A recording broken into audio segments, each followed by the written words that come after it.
travou o negócio aqui. Começou a travar. Vamos lá. Capítulo 10, então, ele fala da Rússia.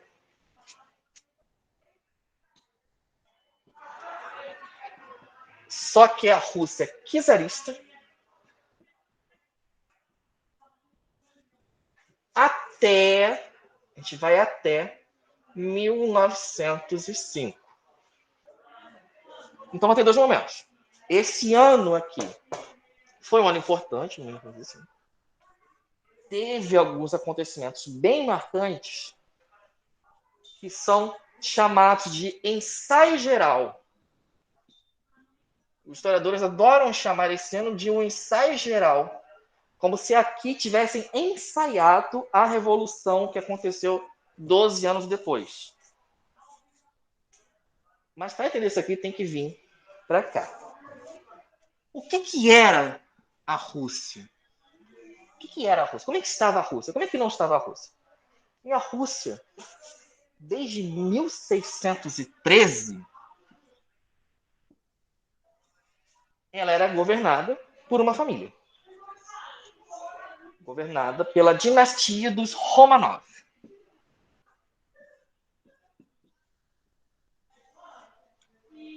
Há séculos a Rússia era comandada pelos Romanov. E a Rússia era basicamente uma monarquia autoritária. O rei russo, na verdade, o imperador, porque a Rússia era um império, tá? A Rússia era um império, era chamado czar. Era o líder da Rússia. E o czar, ele, até o final, ele teve todos os czares, basicamente, uns mais, outros menos, uma postura de um imperador autoritário. Quem manda, desmanda. Que beleza, né? Rússia czarista, comandada pelos Romanov. Mas isso durou até quando? Até vir a Revolução, de 17. Era tipo um nepotismo? Tipo um despotismo, né? Na verdade, você pode falar de... Alguns chamam de absolutismo. Alguns chamam de absolutismo. Porque, assim, até o século XIX, a Rússia mantinha censura, mantinha servidão. Servidão existia na Rússia, as pessoas eram servas ainda. Coisa bem medieval, sabe? A população, a maioria, né, mantida na pobreza. Os czares, por exemplo, eles tinham uma tropa de choque especial contra inimigos políticos, que era, não sei falar isso em russo, Okrana. O que era esse Okrana? Era a polícia política. Era proibido. Na rua, os czares não deixavam manifestações contra eles. Era proibido. Se alguma tentasse, mandavam a Ucrânia. Para quê? Para descer o cacete, para bater, para prender. Entendeu? Então é uma parada realmente autoritária. Tá? Bom, no século XIX, ao longo dele, algumas mudanças foram sendo ensaiadas. Principalmente com um czar específico. O czar Alexandre II. O que ele fez demais? A Rússia se envolveu numa guerra bem na metade do século XIX, bem na metade mesmo. Uma guerra de 1853 a 56. Uma guerra pequena por uns territórios lá do leste da Europa. O território da Crimeia. Foi uma guerra em que a Rússia sozinha enfrentou França, Inglaterra, Império Turco-Otomano e Reino do Piemonte e Sardenha. Então, essa guerra da Crimeia, o importante é: Rússia perdeu.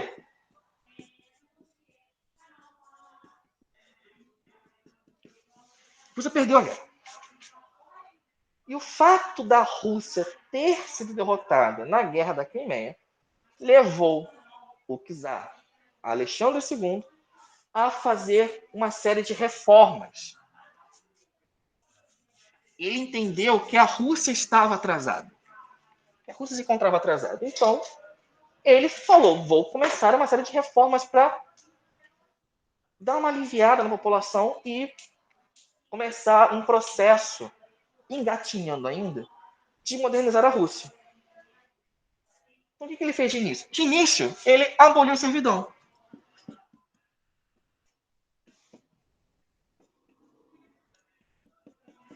Isso foi em que ano? Isso que eu falo agora. No ano do fim da guerra, 1856. Aboliu a servidão. A maior parte da população russa era de camponeses pobres, servos. Ou seja, não eram nem cidadãos livres, eram servos. Não recebiam salário, eram servos. Aboliu a servidão. Aboliu a censura. Os meios de comunicação da Rússia e universidades eram censuradas no que podiam falar e não falar. E criou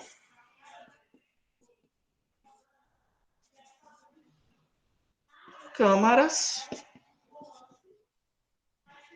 municipais.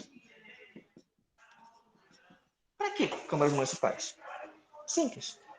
Para que a Rússia é grande. Administrar toda a Rússia é difícil. Com câmaras municipais, você garante que cada lugar tenha pelo menos alguma autonomia para cuidar de si mesmo. Cada lugar vai poder definir quem vai fazer as coisas ali. A internet que caiu de novo. Muito obrigado. A internet está maravilhosa hoje. Inferno. Quase curtindo essa porcaria.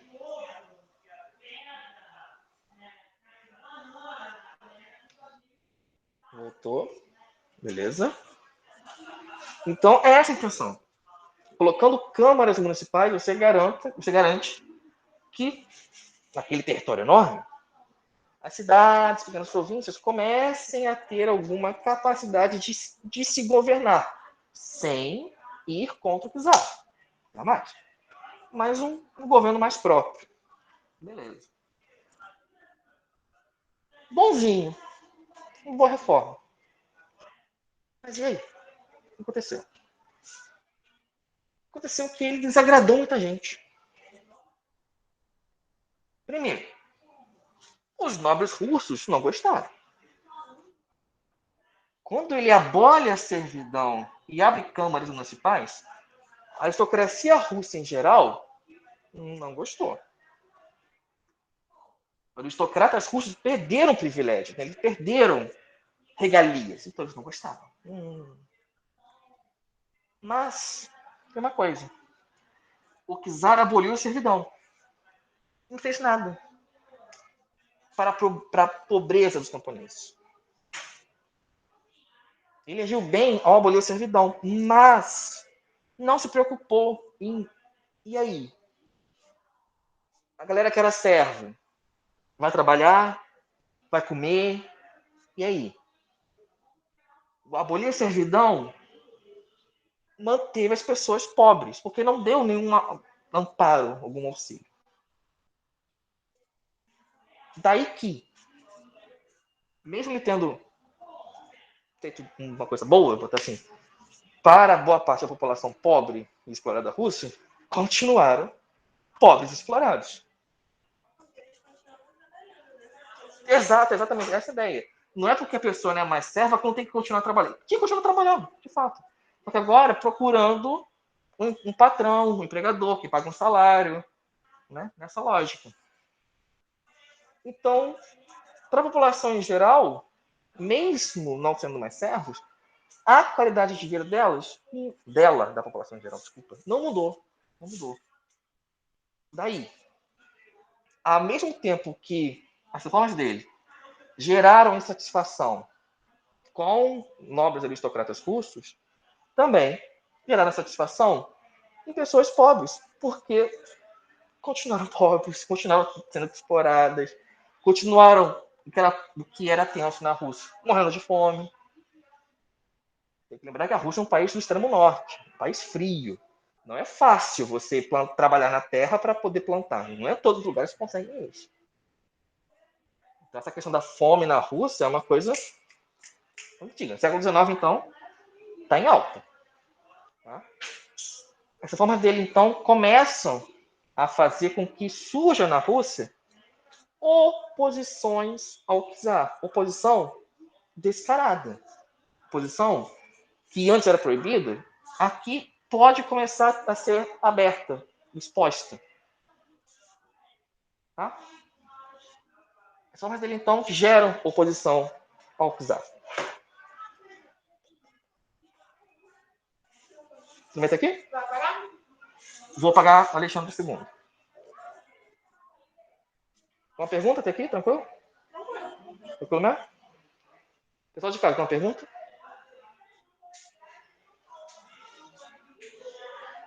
Acho que não, né? Não sei. Está travando com uma coisa. Pessoal de casa, tem uma pergunta? Não, acho que tá tranquilo. Tá, beleza. Deixa eu pagar aqui o Alexandre II.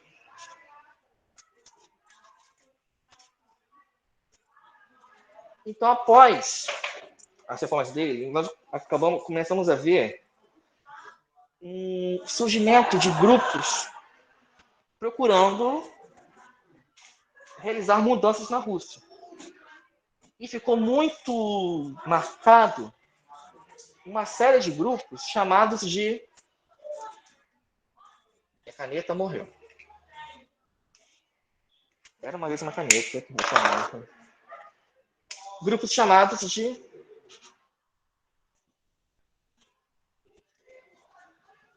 Narodniks. Quem eram eles? Que galera é essa? Os Narodniks. Vou botar aqui no chat porque ele tá de sacanagem com vocês, né? Tô de sacanagem querendo que vocês copiem vendo isso pelo vídeo. Os Narodniks eram basicamente grupos formados por elites da cidade, por pessoas intelectuais, pessoas com alguma situação boa na Rússia, que procuravam, como posso dizer, convencer a população rural empobrecida a se rebelar, a começar movimentos de oposição contra o czar. Os Narodniks eram formados por intelectuais, botavam uma espécie de classe média russa, apesar de serem bem poucos, e tentavam convencer os camponeses pobres a se voltarem, a se rebelarem, a se levantarem, a se sublevarem. A começarem a reclamar direitos, a agir. Basicamente agir. A gente chama, muitas vezes, aqui também de narodismo. Porque grupos dessa questão, dessa pegada de querer, botar assim, dar uma educação política aos camponeses, foram vários. Um deles acabou indo um pouquinho além. Um grupo chamado Narodnaya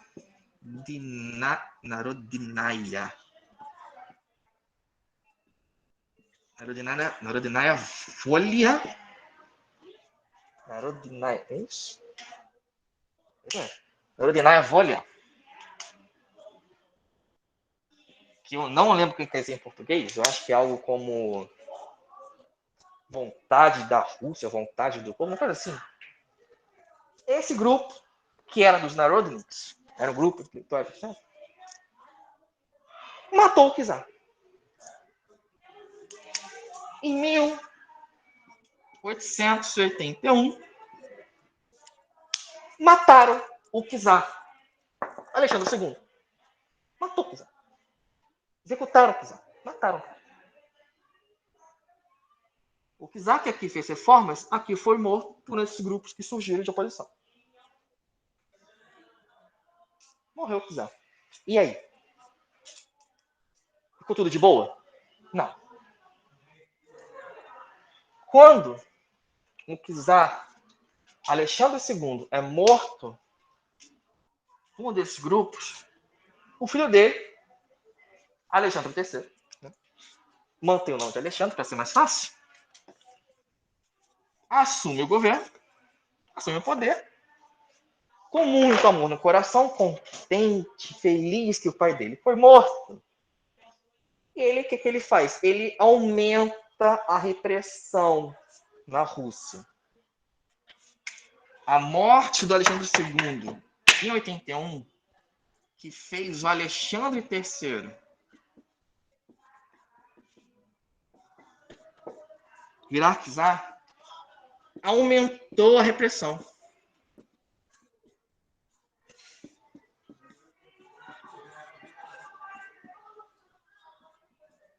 Aumentou.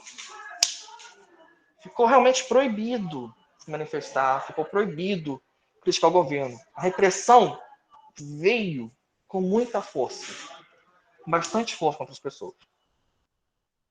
A população continuou pobre, a população continuou explorada, mas agora com a repressão a toda. Senta aqui? Pode sim, pode sim. Senta aqui, melhor. Senta aqui? Só que além de aumentar a repressão, na verdade, ele retomar a repressão que existia antes, ele retomou com mais força ainda. Ele aumentou, inclusive, aquela polícia política da Ucrânia que eu botei mais cedo. Ele aumentou a força dela. Ele se preocupou um pouquinho. E tá, vamos tentar melhorar um pouco a Rússia. A Rússia, até então, era um país também muito atrasado em termos tecnológicos. Enquanto a Europa toda estava já com indústrias, etc., a Rússia não tinha nada.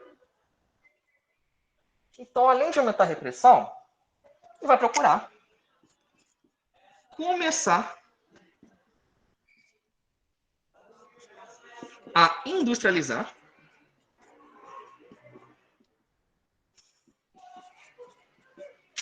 a Rússia.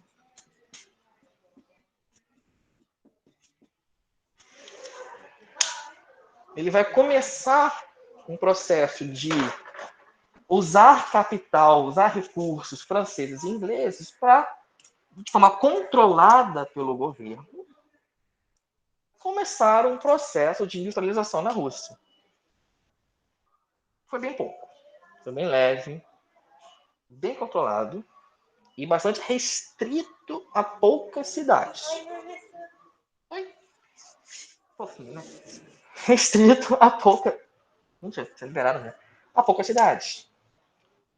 A Rússia toda, 4, 5 cidades vão passar por um processo de industrialização. Bem pouco mesmo. Bem pouco.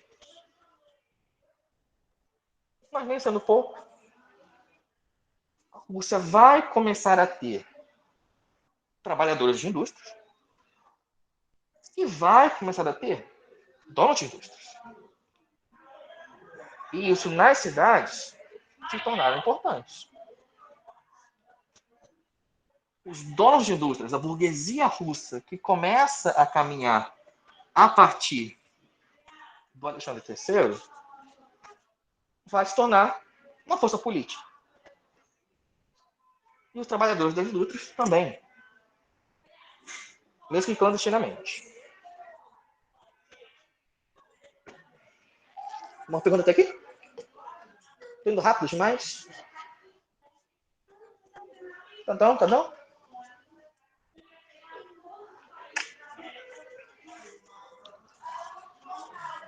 Okay. Bom, de qualquer forma, contando aqui.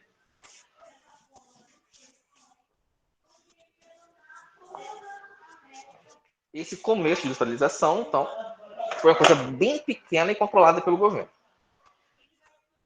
Daí que os industriais e burgueses russos, querendo maior autonomia e querendo crescer mais, vão começar a eles criarem um partido político, vão começar a criar uma organização política.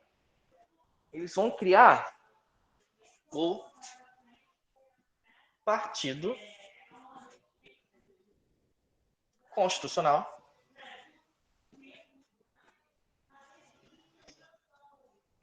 Democrata. Oi? Burgueses. Tá aqui. Burgueses.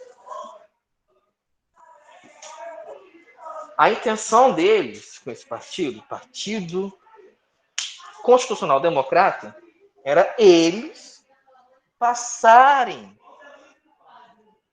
a controlar, a investir na industrialização, não o governo, como estava sendo feito.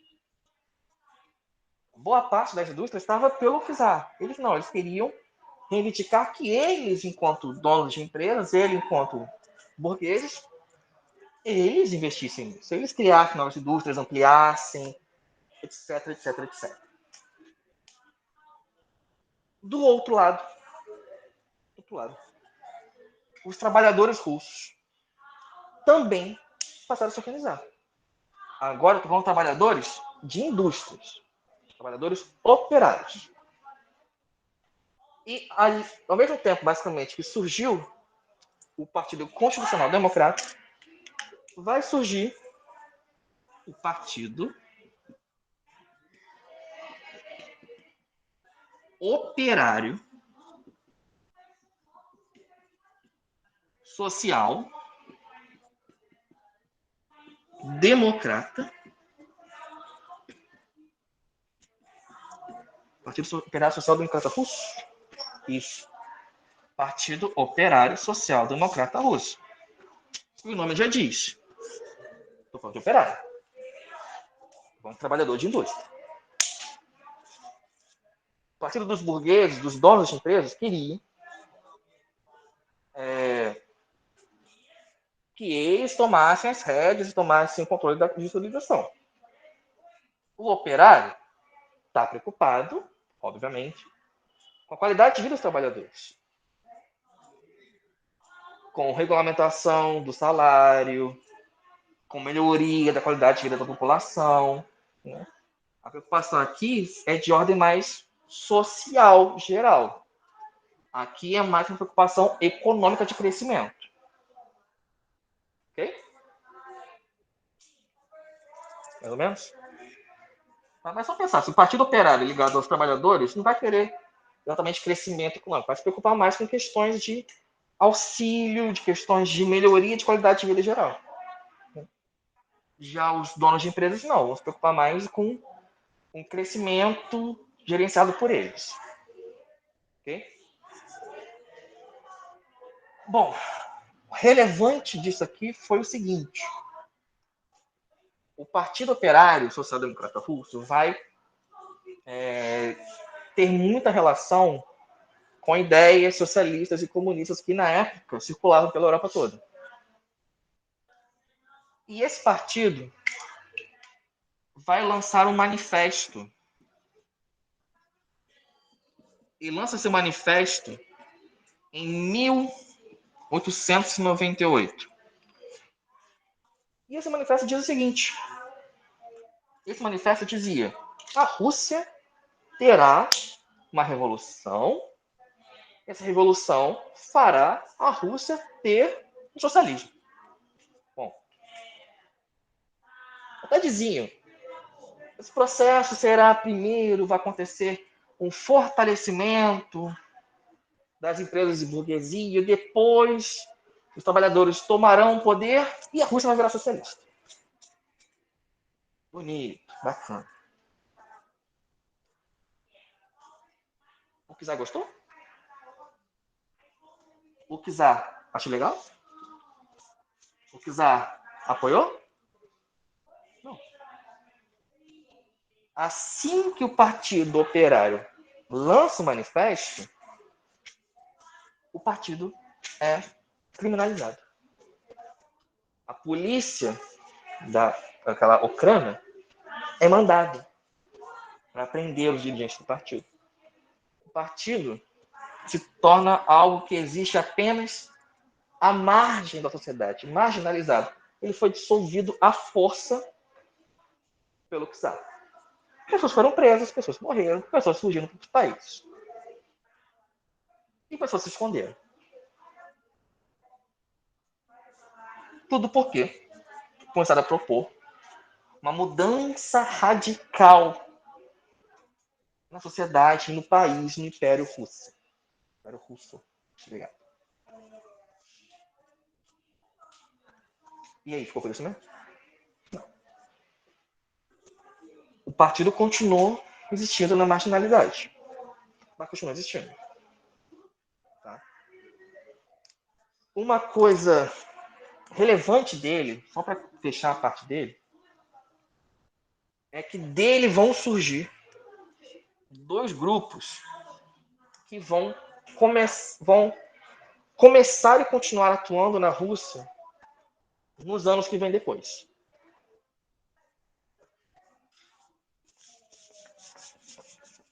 Mesmo a marginalidade e funcionando fora da Rússia, funcionando no exílio, botar assim, em 1903, esse partido aqui, esse aqui ficou de boa, esse aqui é bonitinho, esse partido aqui, ainda assim resolveu brigar internamente. Eles ainda assim, em 1903, ele rachou internamente. Começaram a ter mais brigas internas, ele se dividiu. Surge, a partir daqui, desse ano, os grupos de mencheviques e bolcheviques.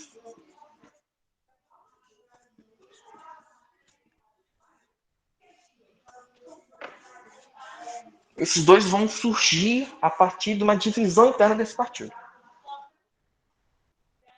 E por que dessa diferença entre eles? Bom, os dois diziam: a Rússia precisa de reformas, precisa chegar a um modelo de sociedade socialista que auxilie a população, etc, etc, etc. E a diferença entre eles vai se dar justamente no como.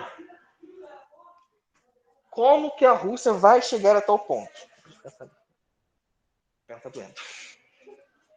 Pois é. Os mencheviques, que vai ter como nome principal Julius Martov,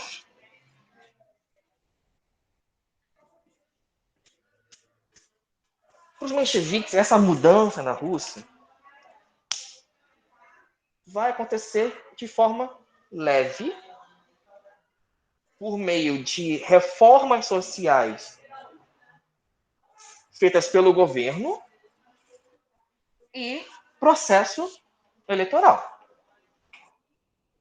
Os mencheviques, o importante era formar um bom governo na Rússia, fazer a Rússia se desenvolver economicamente, para depois, usando reformas políticas, usando reformas sociais, econômicas, chegarem a um modelo socialista.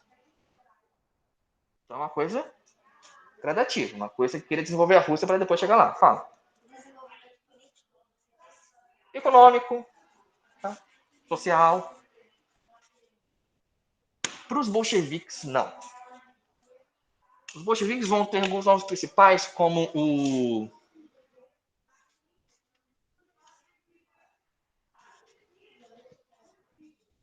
Trotsky. Isso. E um cara que eu adoro o nome dele todo, que eu acho muito fofo.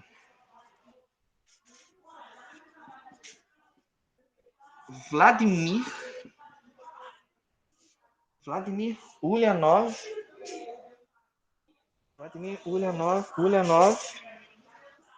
Meu Deus. Ilyich Ulyanov, isso. Vladimir Ilyich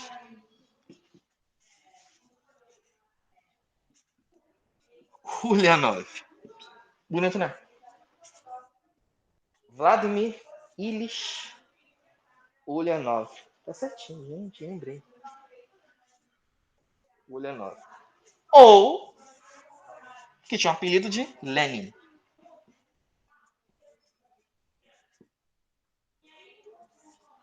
Vladimir Lenin. Vladimir Ilyich Ulyanov. Eram os principais líderes dos bolcheviques. Os bolcheviques defendiam, novamente, a reforma gradativa da Rússia, por meio de reformas governamentais, processo eleitoral, e a Rússia se desenvolvendo. E os bolcheviques falavam, não. A Rússia precisa de uma revolução. O importante para a Rússia são os trabalhadores agora tomarem o poder. Isso é importante. E depois organiza o país. É importante para a Rússia que um grupo bole essa revolução, um grupo planeje, um grupo comande os trabalhadores, os pobres, etc., os camponeses, os operários, e essa galera tome o poder na Rússia. Ok? Tranquilo? Esses dois grupos aqui vão ser influentes para 1905 e também para 17. Quando começa realmente a Revolução Russa, esses dois que começam como aliados lá no processo, no mesmo ano, depois começam a brigar entre eles. Beleza? É só lembrar, isso aqui quer reformas mais leves, isso aqui quer uma revolução já imediata que coloca os trabalhadores, a população no poder. Beleza? Bom, uma pergunta até aqui? Não? Gente, estou acabando já, viu, para vocês?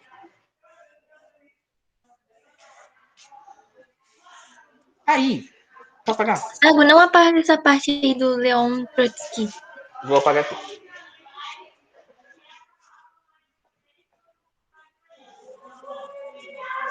Aí a Rússia começa com o XX. Com pouca industrialização, um pouco de burguês, etc. A Rússia, ela, logo um pouquinho depois daqui, na verdade, em 1904 e 5, ela acaba ela tentou também se tornar imperialista. Ela vendo o que os outros países estavam fazendo, ela também tentou se enriquecer, se tornando imperialista. E nisso, ela tentou ocupar uma região lá do extremo da Ásia, chamada Manchúria. E que ela entra em conflito com o Japão, pela Manchúria, e ocorre a guerra russo-japonesa. Uma guerra que a Rússia lutou contra o Japão, claro, pelo controle da Manchúria. Qual é a situação?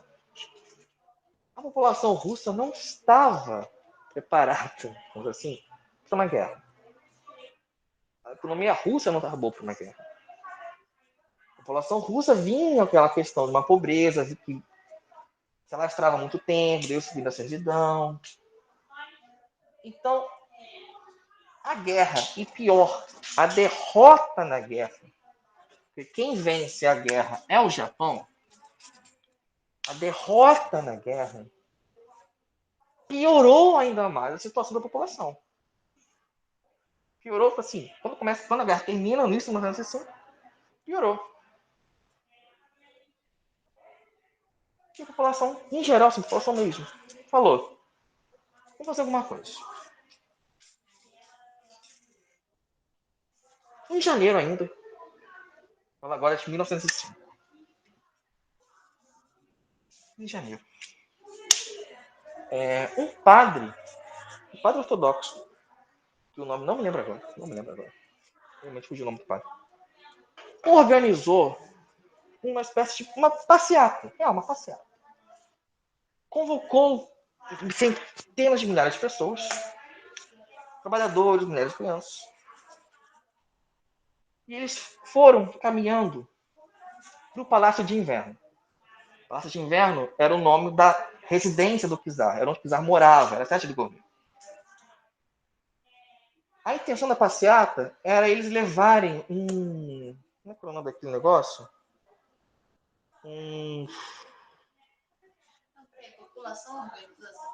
Foi um padre, basicamente, mas a população aderiu. Eles queriam levar um documento para o czar pedindo reformas, pedindo melhoria na qualidade de vida, pedindo redução da carga de trabalho para 8 horas por dia, melhoria de salário, pedindo um monte de coisa. Essa passeata, ela teve um caráter pacífico. Durante a passeata, eles foram cantando músicas religiosas, foram cantando músicas que elogiavam o czar, inclusive.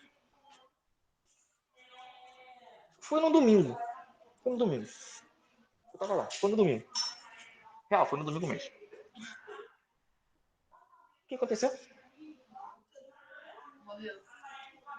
Eles acertaram. Acho que foi bem pior ainda, mas acertaram. Foram mortos. As tropas do czar, para dispersarem as pessoas, atiraram. Abriram fogo contra as pessoas. Esse episódio ficou conhecido como Domingo, por isso que eu lembro que é domingo. Domingo Sangrento. Né? Por isso que eu lembro, foi no domingo. Porque o nome desse episódio foi conhecido como Domingo Sangrento. Domingo Sangrento foi exatamente isso.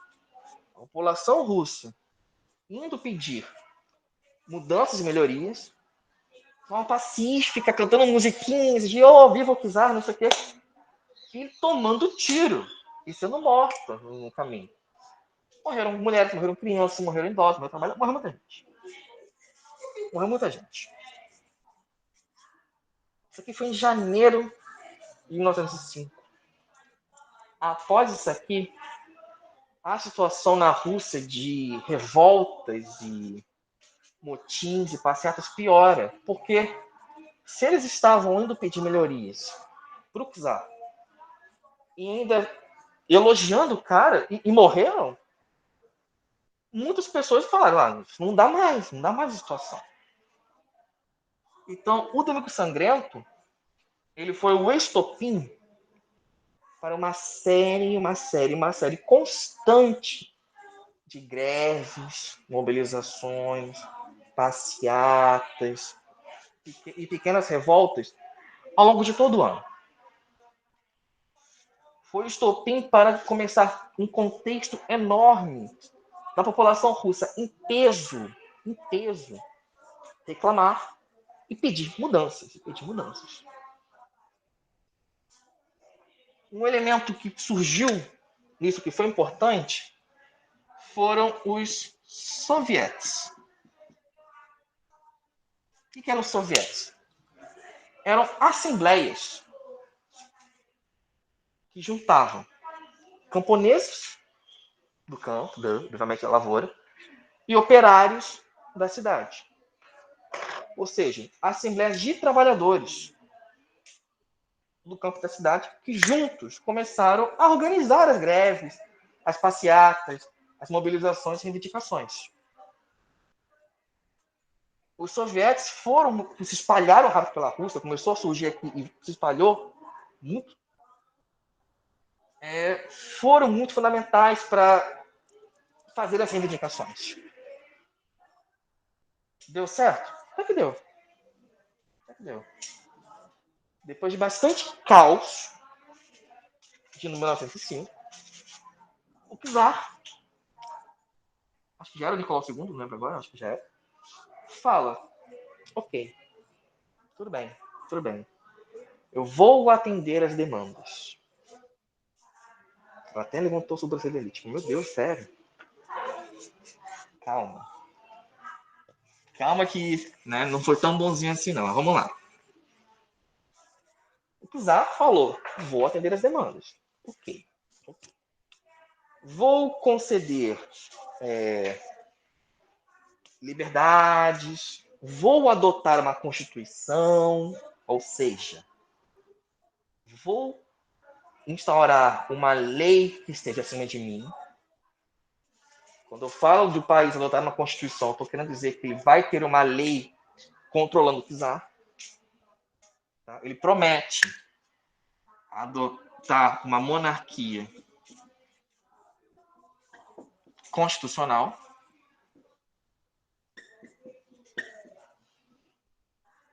Na verdade, ele até lança, em outubro, realmente ele lança, um manifesto que cria essa monarquia constitucional. Ou seja, ele continua no poder, mas agora vai ter uma constituição regulando as coisas. E ele cria a Duma. Que era o quê? Uma Assembleia Geral.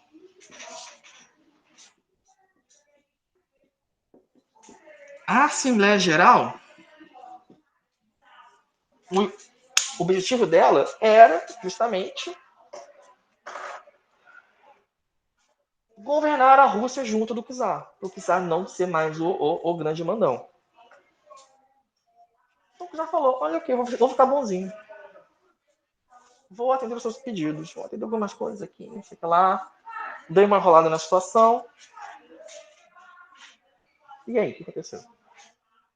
Quando o czar começa a prometer e começa a mostrar uma boa vontade em fazer as coisas, a população fica feliz. Legal. E a população começa a se acalmar. Quando a população se acalma, o que o czar faz? Esquece de tudo. Esquece. Volta atrás. O czar meio que esperou a população se acalmar, esperou a movimentação se acalmar e voltou atrás. Retomou a repressão, retomou a postura tirânica. A Duma, ele deu uma esvaziada nela.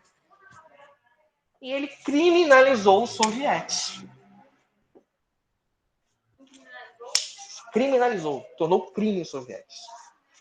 As assembleias de trabalhadores que foram importantes durante 1905, ele tornou crime.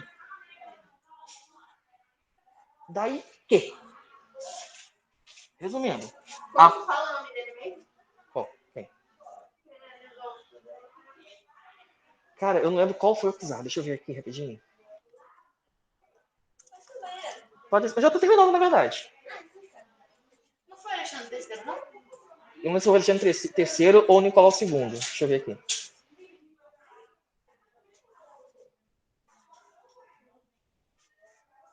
Me deu um branco. Ah! Nicolau II. Já o Nicolau que foi o último czar. Sabia. O Nicolau II, então, prometeu atender e depois falou. Caguei.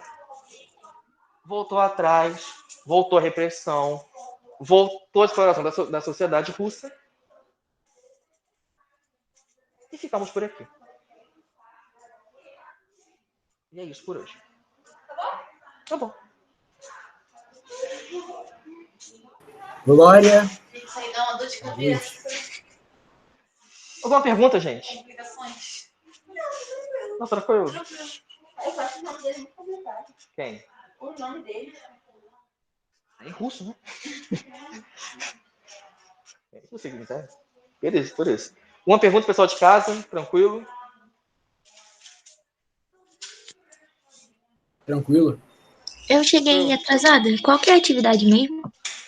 Atividade é ou mandar anotações de aula ou fazer atividade, que eu não lembro qual que é a página, mas já está na sala de aula, já está lá no Classroom. Ah, beleza. O próximo tá até quando, Thiago? Eu botei... Deixa eu parar de gravar, né?